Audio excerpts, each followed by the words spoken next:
Namaste, my name is Sanat Kumar. Welcome back to the Manana Podcast. Manana is a Sanskrit word that means reflection or contemplation. In this podcast, I'll be sharing my deep, insightful reflections for you to contemplate and hence live a life of fulfillment. I hope you find great value in today's episode. We all know that taking a break helps us, don't we? It gives us the opportunity to introspect and gain more clarity on our intent, and also it replenishes our enthusiasm and creativity. In this episode, I'll be listing some of the ways you can try for your next break. However, I'll have to mention that a break is suggested to one who is in action, not to one who is already and always in inaction or break. And when to take a break, where or what type of break you should take is subjective and hence can be known only by you. One must listen to one's own mind and body to get hints and do accordingly. Here are a few unusual ways to take a break, and these breaks are designed to nudge you, direct you towards the essentials for a life of fulfillment. 1. Pot of solitude. I've already talked about it. Check out that episode with the same name, Pot of Solitude. This type of break mainly helps clear your thought processes and hence think more clearly. 2. Empty vessel. It is obvious that giving a break to our digestive system can be helpful, right? Try not eating one meal or all the meals one day. This is very common in many households of Bharat. Upavasya is a great way to rejuvenate your energies. 3. Lazy life. Simply wasting your time watching TV series, YouTube, playing games or whatever. Just doing the needful, that is what's not avoidable, and giving into almost every craving. This method might not work for all because it is very risky.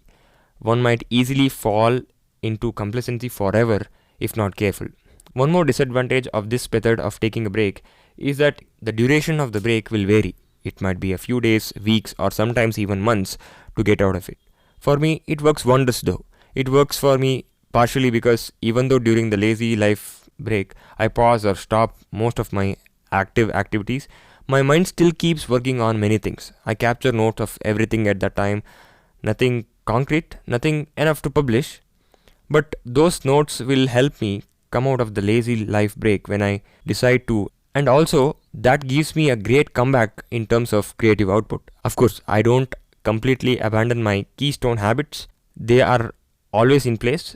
Some days may be skipped, but almost always I wake up early, move my body to yogic poses, meditate, do my anusthana, read and write. All those will still stay, but the proportion may vary and some activities may be skipped on some days but almost consistent.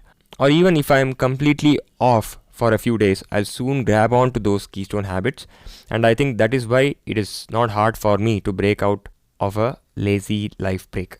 I would caution you again, if you are trying to use this method for your break, if you are very intentional and you have already set the duration for that break, then that is fine. Otherwise, this might become very counterproductive. 4. You're broke.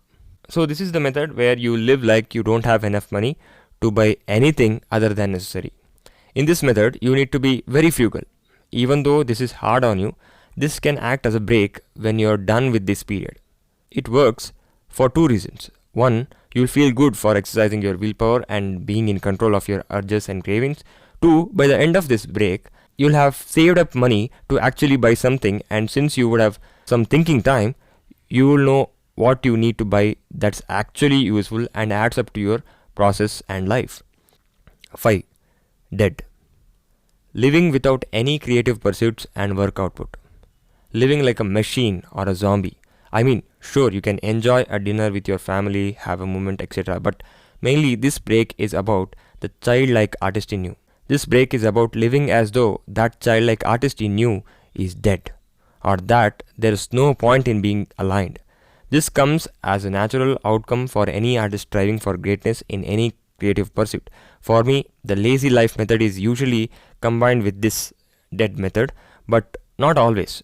This break method works because it will show you how not to live your life, and also it will show you what are the specific aspects that actually make life so life. So you will realize what to add to your life from within. And when in this zone or break, you will see what non-artists see. That can be a very helpful tool for an artist. 6. Beggar. The life of the unwealthy is a life where there is no absorption of wisdom. In this method, there should be almost zero consumption of knowledge, or at least try to do so. This break method works because you will soon realize why you used to consume whatever you consumed earlier. Most of the time, we consume mindlessly out of tendencies and habits, but this break will break that pattern. You will start to become more mindful of what you consume and also realize what consumption was working or helping you, and that you need to continue doing so. As mentioned, I'd like to combine these methods in different ways in different scenarios. You too feel free to combine these methods as per your needs. What's crucial is to know how and when to get back off these breaks soon enough. I hope you received excellent value in today's episode.